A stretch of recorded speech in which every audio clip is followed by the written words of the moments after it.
ជំរាបសួរពុកម៉ែបងប្អូននៅខាងកំប្រឹសនៅខាងតាពាំងព្រីបងប្អូនថ្ងៃនេះនៅខាងស្រុកលំបែឥ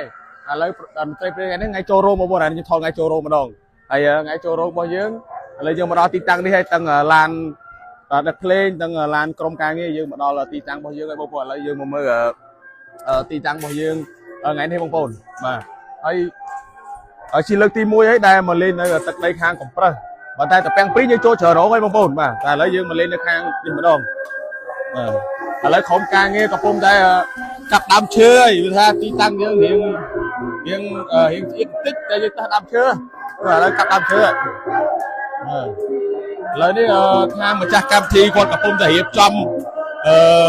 ក្រុមបលីពេលល្ងាចបងប្អូនបាទហើយកាប់គឺមកណានេះមិនយើងរកបងប្អូនមិនមកលេងហើយបំផ្លាញទេអានេះអត់ទេដោយសារទីតាំងយើងនិយាយអញ្ចឹងគាត់ចង់បានឆាកធំអញ្ចឹងទៅថាទៅហើយប្រពន្ធគាត់ហ៊ានកាប់ទេដោយសារចាំប្រេដិនយើងមកដល់ពេលយើងមកដល់ទៅរៀងទៅឥឡូវមកដល់ទៅមែនបងប្អូនមកដល់ទៅហើយឡានរបស់យើងនៅទីតាំងថ្ងៃនេះរៀងធំល្អអញ្ចឹងសម្រាប់បងប្អូននៅថ្ងៃស្អែកកុំភ្លេចបាទតន្ត្រីប្រេដិនយើងមកលេងនៅថ្ងៃស្អែកតែម្ដងឥឡូវយើងទៅមើលក្រុមការងាររបស់យើងមើលយើងដេកតាមផ្ទះគេមិនអីមិនណាបងប្អូនបាទជើងមានបានទេមកលេងតាមជនបទចង់ទៅលេងបងប្អូនមានដេកស្រួលអីចឹងណាបាទឥឡូវឃើញខ្ញុំមកមានខានម្ចាស់ផ្ទះគូអ្នកមីងហើយបាទឥឡូវនេះក្រុមការងាររបស់យើងដេកនៅក្រុមផ្ទះឡាក្រុមផ្ទះប៉ុន្តែ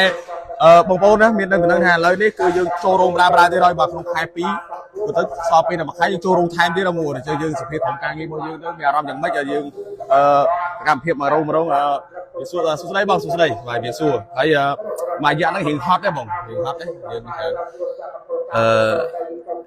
អត់អីទេបាទគួរសមព្រោះ2ខែហ្នឹងវាបោកចូលគ្នាវា40រោងដែរអញ្ចឹងយើងលុយវាខាប់ដែរអញ្ចឹងរៀងខាប់ដែរហើយយើងមានអារម្មណ៍យ៉ាងម៉េចដែរហើយឥឡូវនេះយើងមានចូលខែ2នេះចូលបាន3 4រោងទៀតហើយអញ្ចឹងយើងមិនដឹងឲ្យសរុបចូល95រោងហើយអញ្ចឹងបងប្អូនជួយបន្ថែមមកបាន110រោងបានហើយឆ្នាំនេះយើងបានជិត100រោងហើយអញ្ចឹងក៏ហើយប៉ុន្តែបើសុនប្រទេសយើងមានសន្តិភាពតាំងពីដើមមកហើយយើងបានលើសនឹងគាត់ថាយើងអាចល្អអីចឹងណាតែលើអីយើងទទួលបានមកវិញហើយយើងមកវិញហើយអញ្ចឹងទេបងប្អូននៅតាមដានពេកខ្ញុំបាទទាំងការគ្រប់គ្រងនៅកម្មវិធីផ្សេងៗកុំភ្លេចបងហើយយប់មិញវាយឡើងថាយប់មិញអូខ្លាច DJ ដល់យប់មិញថា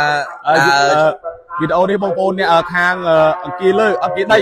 បាទអង្គាដីយប់មិញមិនធម្មតាទេបាទលោកហើយតាំងម៉ោង11ពេញមកអត់ទាន់អស់មនុស្សទេបាទរំថែមរីមិចថែមទៀតរំបីដីជប់យើងវាយឡើងសាហាវយើង DJ ទៀតឥឡូវដោយសារយប់មិញខ្ញុំដាក់នេះគឺដោយសារខ្ញុំលួចក្បាច់ពី DJ